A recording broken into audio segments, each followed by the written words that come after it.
Thank you.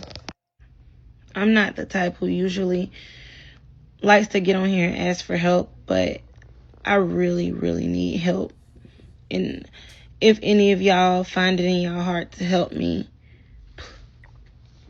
it would be so much appreciated. I really just need to.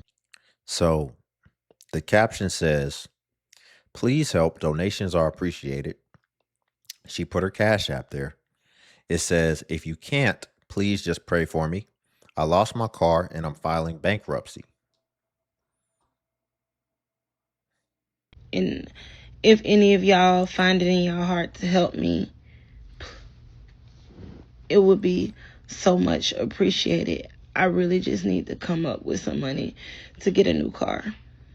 I'm a regular struggling mom, and I know you might look at this and say, you got on your makeup, y'all just don't know what it took for me to look like this today. I just really was tired of looking like how I was feeling, and I decided to do something nice for myself and put on my own makeup, might I add, because I am a makeup artist and I have a makeup studio in my house. But You're a makeup artist and you have a makeup studio in your house.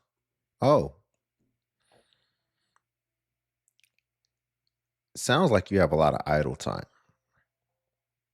If you're just sitting here idle, you're just like, oh no, I'm going to do that. I'm going to do my makeup and my lashes and all that. Sounds like you have a lot of idle time, which, depending on how you feel about work and ultimately just taking responsibility for your situation, depending on how you feel about that, that's really optimistic that you have a lot of idle time.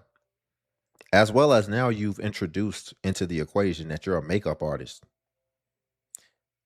Sounds like makeup artisting isn't paying the bills, ma'am.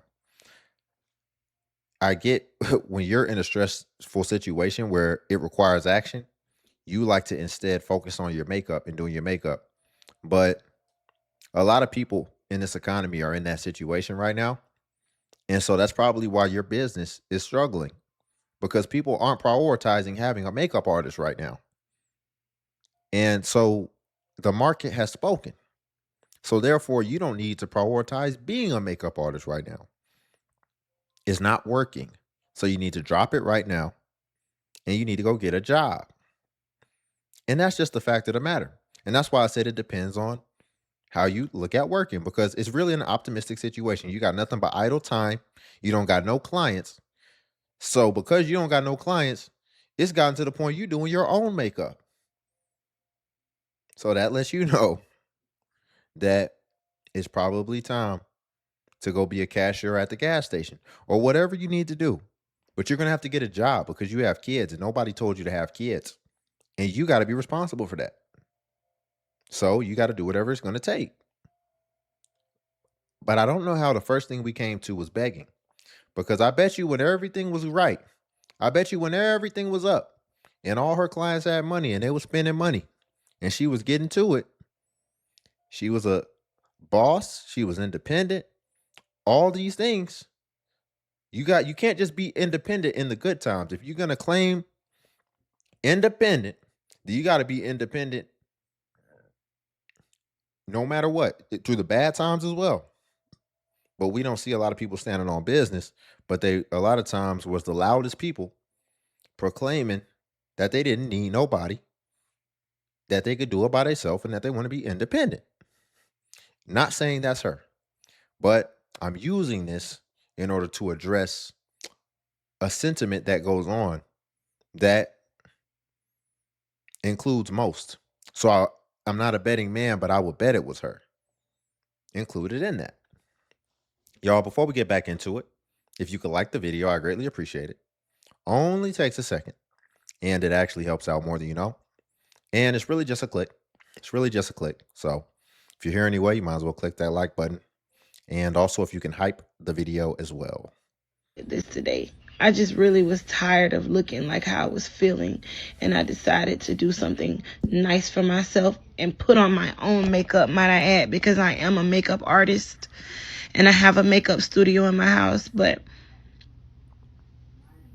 my makeup clientele isn't consistent enough for me to consider it a secondary income.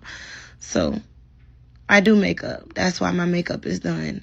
But if y'all can help me and look past all the superficial shit, if you feel it in your heart to invest in me and give, I'm not a big creator. I'm a very small creator. I got 3 little babies. I work. You got 3 babies. You got 3 kids. You're a single mother with 3 kids. What made you want to have 3 kids? And she used the word, ma'am. See, they be using these words that don't make no effing sense.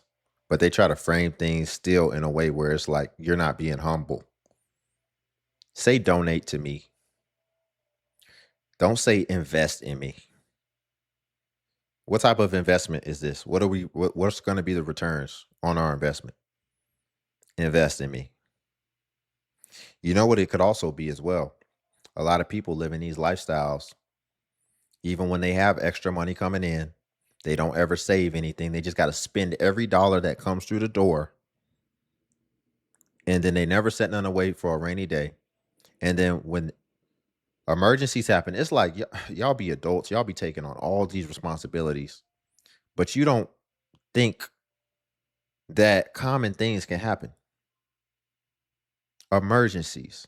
It'd be the same, since we're talking about repo, it'd be the same thing with their car. They just be driving. No, not getting no maintenance on it. And they don't ever think the car could blow out because you ain't doing no maintenance on it. That's the same thing. Preventative. Y'all need to be preventatively saving as well for a rainy day, for when emergencies happen, because they will happen. It's a part of life. It's coming. God willing, it's coming. You want it to be coming. You know why you want it to be coming?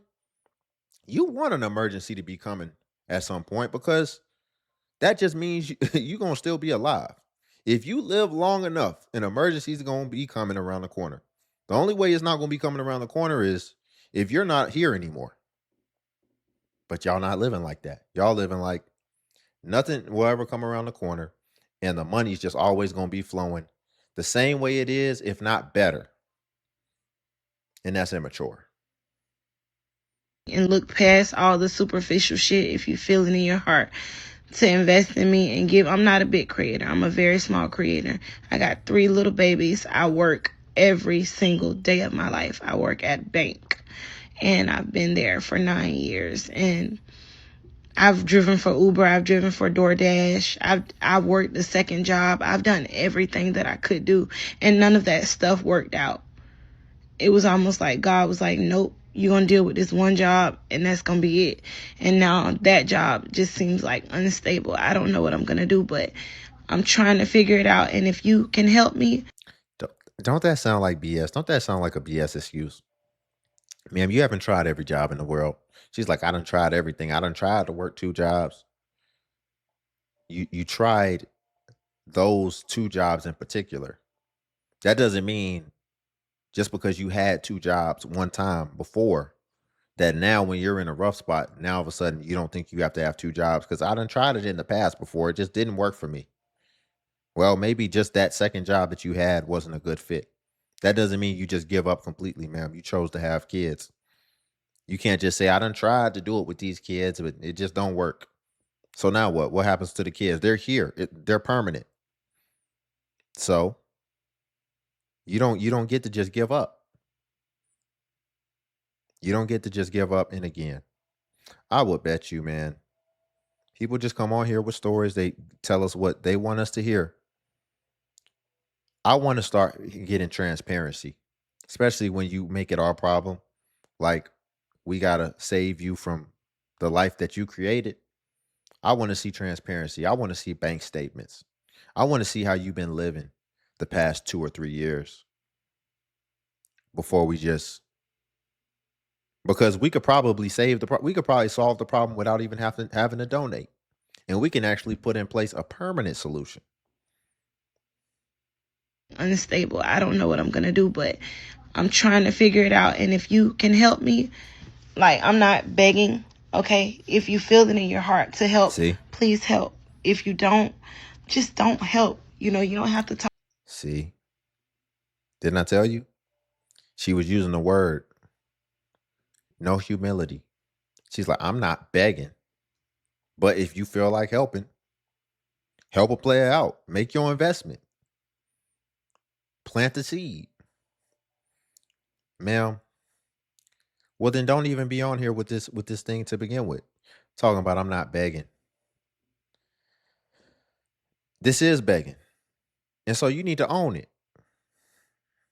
This is absolutely begging. This is dry begging, is what you're doing. You dry begging right now.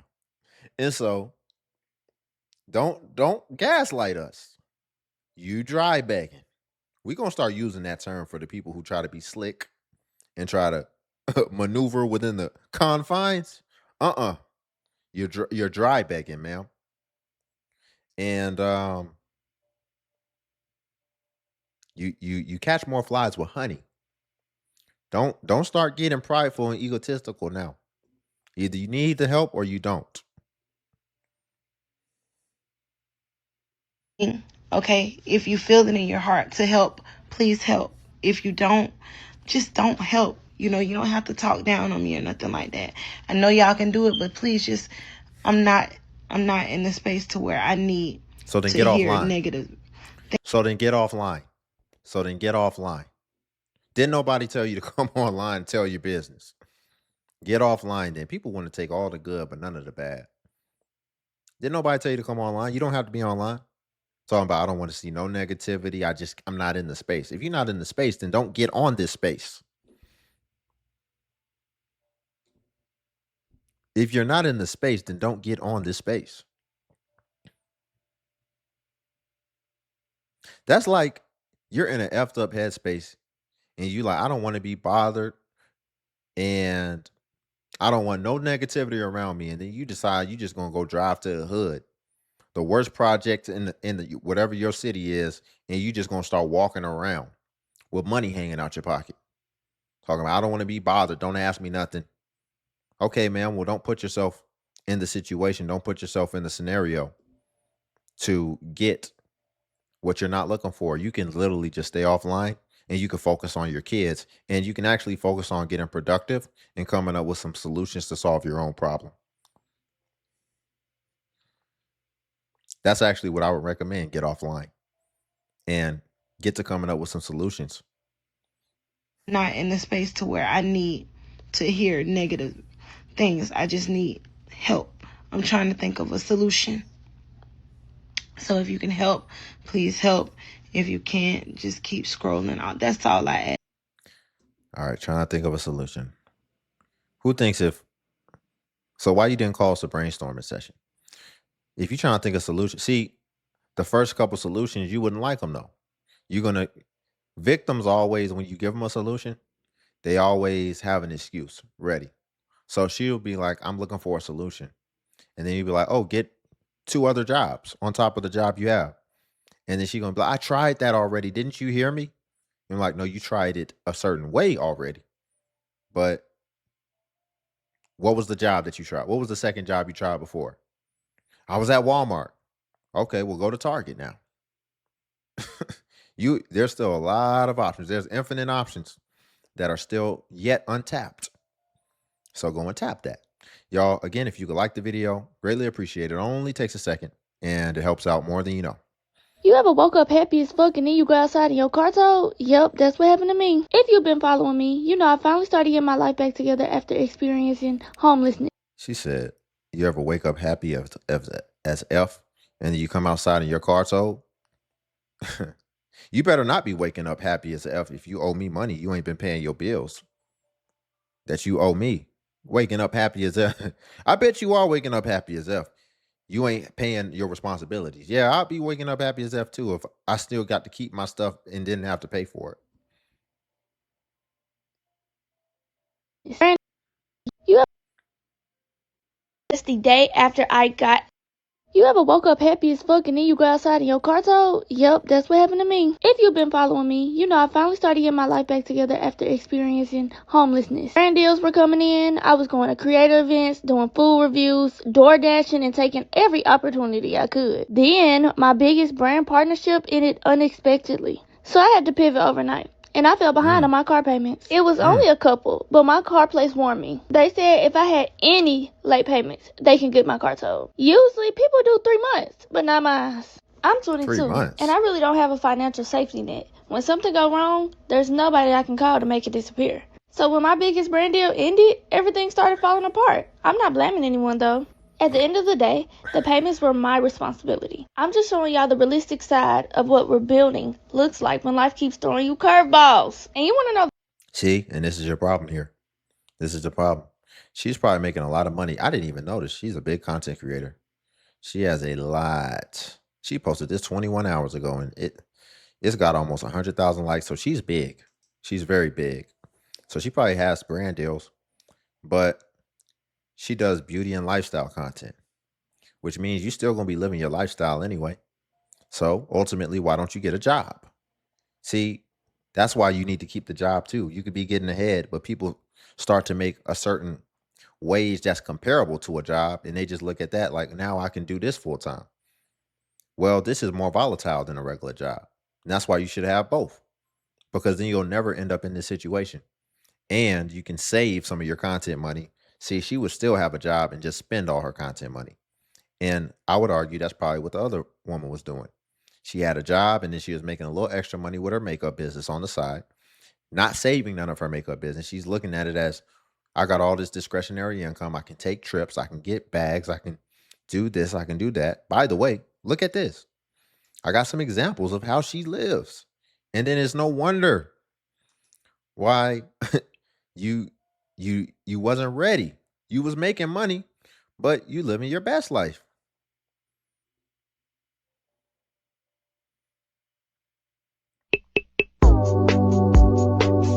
Shop until she drop. Shop until she drop. Nope, can't do that. But I'm just giving you a glimpse, just from what I could see, from where I was at. And again, these are teachable moments. But ma'am, you need to get a job. You don't just get to live the content creator life. You're still young, like she said. So there's no way that you've been able to actually build anything substantial that you can feel like you can just retire now. So you need to be taking every opportunity to get as ahead as possible so that you can set yourself up with a solid foundation, and so that you can continue to move through life smoothly and you don't have to have any hiccups along the way.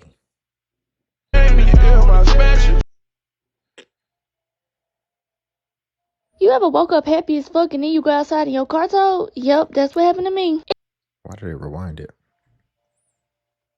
Though, at the end of the day, the payments were my responsibility. I'm just showing y'all the realistic side of what rebuilding looks like when life keeps throwing you curveballs. And you want to know the part that hurts the most? My car was repossessed the day after I got a job. Girl, talk about bad timing. Anyways, I have 10 days before my car is sold, and it will take about $1,500 to get it back. And I'm doing everything I can on my end. Selling clothes, starting a new job, calling churches, applying for a... See, but it's too little too late.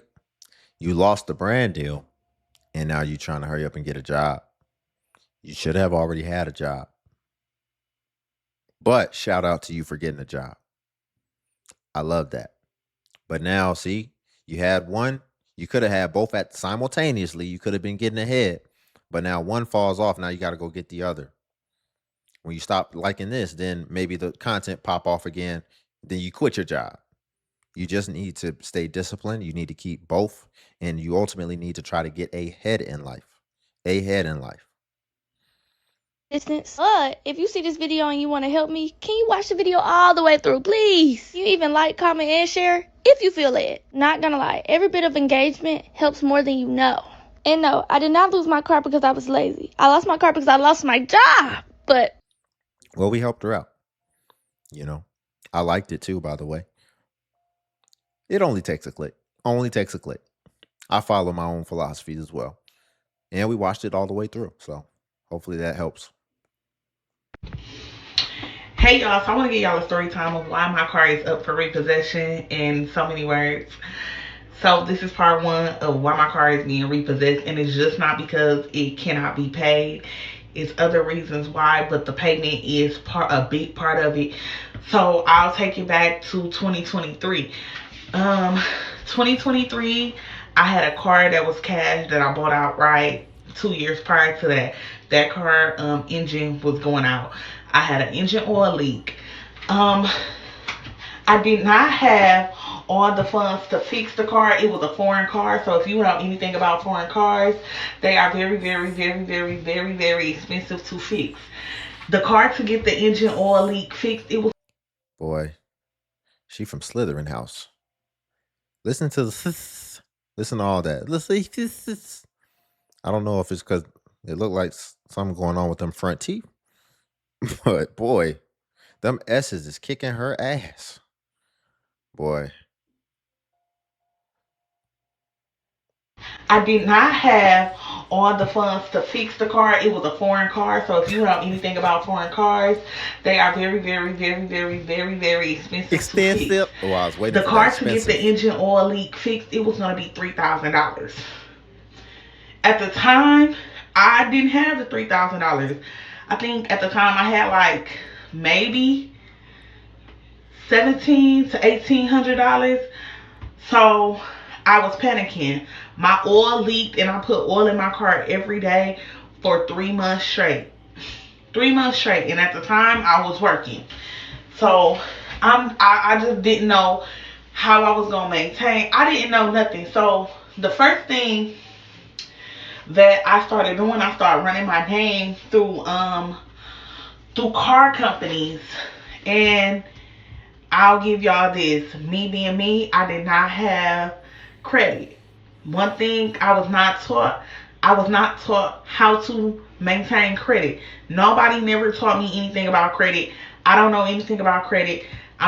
yeah, we got to start setting our kids up better in that area. I've had a I've had a bank at a credit union since I was like 15, 16. And it came in handy. It came in handy.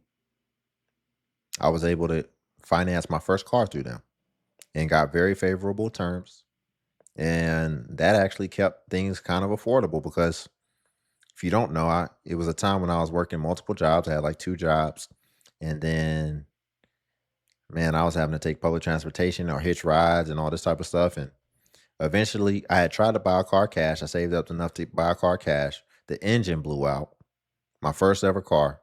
2 weeks after I bought it. So I had to take it back, try to get my money back. And I just said, F it, man. I'm going to just finance a car. And luckily, I was positioned and primed and ready to go. I had that relationship for so long that I had never exploited or taken advantage of. And I was ultimately able to do that, get me in a car. And I've been rolling ever since. I was able to get a third job because I was looking at it. I was like, man, I'm taking public transportation.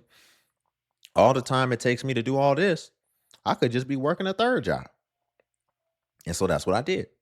And like I said, I ain't stopped since then. And we still rolling. 31 years old. So the first time I ever had anything on my credit is this car. I don't even know how to maintain money. Yeah. Yeah. I often think about the time when I was a general manager at Title Max and this man was like, I'm not finna pay y'all. And I was like, oh, okay, bet. And the caption says, repossessed a car 4th of July weekend. We took his car from the repossessed Schnucks grocery store with $330 worth of barbecue that he had for the 4th of July. And I know y'all wondering, wow, how did y'all know where he was at? First off, my repo lady was the truth, okay? She called me and was like, hey, he right here. What y'all want me to do? I'm like, nah, cool, I'm finna call him. I call him. He don't answer the phone. She said, hey, he about to go in this other store. He just put all his groceries in there. Say less. Pick it up. Pick it up. Picked his car up. He calling us. Hey, did y'all rip on my car? Actually, we did. I had $330 worth of barbecue in there. Y'all know tomorrow the 4th. That's funny. Sounds personal. And it was a weekend. So that food spoiled for sure. All you have to do is pay your bills. My heart don't break. We called you 2 times a day. For 2 months, 60 days. And you. That's karma. That's karma. You play stupid games, win stupid prizes. Well, they just came and repossessed my Subaru. I know I expected this, and this is what happens when you cannot pay for your car. But I'm in my feels about it more than I thought I was going to be. I'm pretty sad. It's like the end of an era. I've also been a Subaru owner for the last 10 years, so it feels weird. Okay, I'm not going to do it. I'm not going to do it. I'm not going to do it. Not being a Subaru owner, driving a Subaru almost is like part of your identity. It just doesn't sound as cool to say I own a GMC. But that's what I am. I'm a GMC owner. I don't know what their slogan is, but it's not love. It's what makes a Subaru. Anyway, I'm gonna go back to bed now. A GMC owner. She's kind of creepy, man. I've been trying to hold it back. I wasn't going to put it out there. Imagine just waking up in the morning. You're a guy, you just waking up. Oh, you roll over. And you see this looking at you. Ah!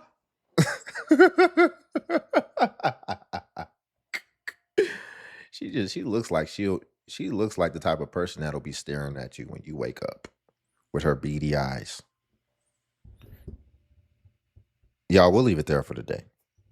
If you could like the video, I greatly appreciate it. It only takes a second, and it actually helps out more than you know. And also, if you could hype the video. Hype is a new feature that YouTube offers where it helps smaller content creators like myself. And basically, when you hype, it actually pushes us to the extent that it pushes the larger content creators. So you just press the hype button and it shows the points. And since I am a smaller creator, a smaller channel, we actually get more points per hype. And hype was designed for smaller channels, so that's why. But if you come across a video and you don't see the hype button, then it's probably been over 7 days. And hype usually vanishes after 7 days. So it's usually best practice if you want to hype to just go ahead and hype while the iron is hot on a newer video. And then also, if you want to become a member of the channel as well, join buttons on the video. And what becoming a member of the DXU family will come with is you would get badges next to your comments where it will show people that you are a member whenever you leave a comment, as well as you would get early access to content and also exclusive content that's not available for everyone else on YouTube. So again, if you want to become a member, join buttons on the video. But until then, I'll see you in the next video.